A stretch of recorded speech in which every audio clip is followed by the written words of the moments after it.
मनीष जी इस बात पर हमें सुकून है, हम टेंशन में थोड़ी है यार, हम टेंशन लेते नहीं है, टेंशन देते हैं।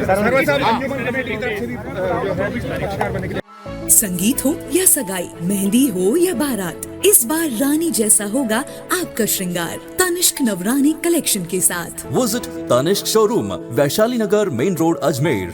माननीय अदालत में सुनवाई हुई। पहले सुनवाई 12 बजे हुई थी, फिर सुनवाई 2:30 बजे हुई। सारे पक्षों को सुना गया। जितने पक्षों को लास्ट डेट पे ऑर्डर नोटिस किया गया था, उन सब पे सुनवाई हुई। कुछ पक्षों के रिप्लाई आ गए, कुछ पक्षों के रिप्लाई रह गए, उसके लिए समय दिया गया।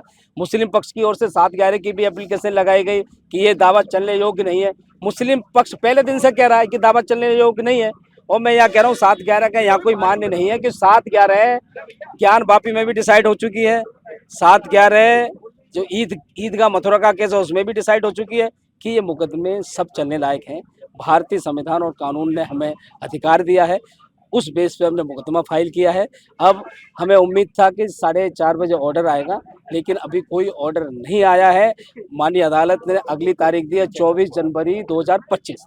अब अगली तारीख पे जो भी डॉक्यूमेंट आदान प्रदान का हमें 7 दिन समय दिया गया है। कुछ डॉक्यूमेंट उन्हें हमें देने हैं, कुछ उनको हमें देने हैं, कुछ हमें उन्हें देने हैं। कुछ बुक वगैरह जो हमने आज एडिशनल एफिडेविट लगाया है वो उनको प्रोवाइड कराने हैं। कुछ उन लोगों ने जो एप्लीकेशन लगाई है उनकी कॉपियां हमें प्रोवाइड, इसके लिए 7 दिन का समय दिया गया है।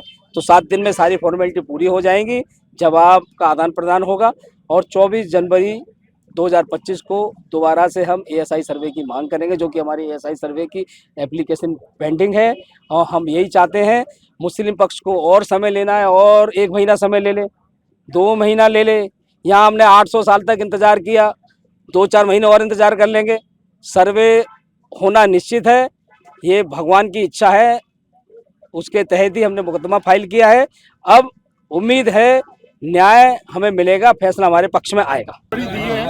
अभी उन्होंने सबकी अर्जियों को एंटरटेन किया है, और उसका जो भी आउटकम आगा वो 24 तारीख को आगा, ठीक है ना? 24 जनवरी 25। आपकी तरफ से क्या पेश किया गया था? हमारी तरफ से 110 की अर्जी लगा दी गई है, और दरगाह कमेटी की तरफ से 7-11 ये कोर्ट को एंटरटेन नहीं कर सकता उस केस को। तो अभी तो कोई ऐसी बात नहीं है। आज सुनवाई हेतु मामला निहित था, और माननीय न्यायालय ने सबको पेशेंटली सुना। पार्टीज ने 110 की एप्लीकेशन मूव करी है पार्टी बनने के लिए, जिसमें मैंने भी अपनी तरफ से एक एप्लीकेशन की, क्योंकि मैं सज्जादा नशीन साहब के ऑफिस से हूँ, उनका उत्तराधिकारी, उनका जानशीन हूँ। और कुछ पार्टीज ने, दरगाह कमेटी ने 7/11 की एप्लीकेशन मूव करी है, कुछ वादी ने भी एप्लीकेशन प्रस्तुत की है, और कुछ किताबें प्रस्तुत की हैं। तो सबके जवाब हेतु 24/1 को माननीय न्यायालय ने वापस दोबारा सुनवाई हेतु निहित किया है कि प्रार्थना पत्र के जवाब और अगली सुनवाई है के लिए समय की मांग की। साथ ही जो प्रतिवादी संख्या 1 है उनके तरफ से एक एप्लीकेशन दिया गया ऑर्डर 7 रूल 11 CPC का, जिसमें उन्होंने प्लेंट को खारिज करने की मांग की। उस पर हमने विष्णु गुप्ता के तरफ से प्रिलिमिनरी ऑब्जेक्शन किया कि यह एप्लीकेशन जब तक ये रिटन स्टेटमेंट फाइल नहीं करते हैं तब तक एप्लीकेशन पोषणीय नहीं है। माननीय न्यायालय ने इस बिंदु पर हमारा तर्क सुना।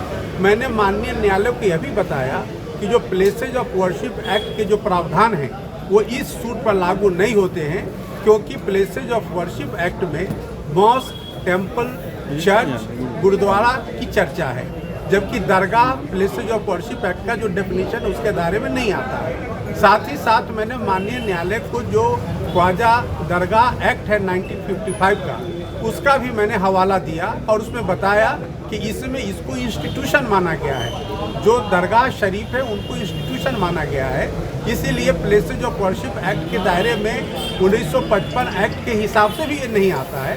लिहाजा उस एक्ट का कोई हवाला नहीं दिया जा सकता है इस सूट में। साथ ही साथ मैंने कहा कि जब तक ये रिटन स्टेटमेंट फाइल करते हैं, इनका कोई भी प्रिलिमिनरी ऑब्जेक्शन सूट खारिज करने के मुताबिक वो कानून सम्मत नहीं है। माननीय न्यायालय ने सारी बातों को बहुत गंभीरता से सुना, और उन्होंने 4:30 बजे के लिए कहा कि हम इस पर आदेश पारित करेंगे। साथ ही कुछ लोग पक्षकार बनना चाहते थे, उनका एप्लीकेशन रिकॉर्ड पे लिया गया है, हम लोग उस पर जवाब देंगे, और अगली तारीख जो होगी उस पर सारे पक्षों का एप्लीकेशन सुना जाएगा।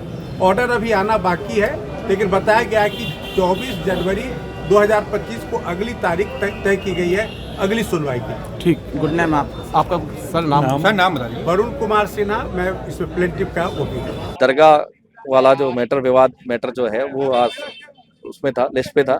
उस लिस्ट के अंदर होने के कारण जो पूर्व के अंदर नोटिस जारी किए गए थे, उस नोटिस पर तीनों पार्टियां उपस्थित हुई, उनके अधिवक्ता उपस्थित हुए। उन अधिवक्ताओं द्वारा एक आपत्ति दर्ज कराई गई कि हमें दस्तावेज नहीं दिए गए, जिस पर माननीय न्यायालय द्वारा 7 दिवस में उपरोक्त दस्तावेज अधिवक्ताओं को देने के आदेश किए। वह जो प्रार्थना पत्र 110 और एक 711 का दरगाह कमेटी द्वारा जो पेश किया गया, उसके ऊपर जवाब देने हेतु 24/1/2025 तारीख तय की गई।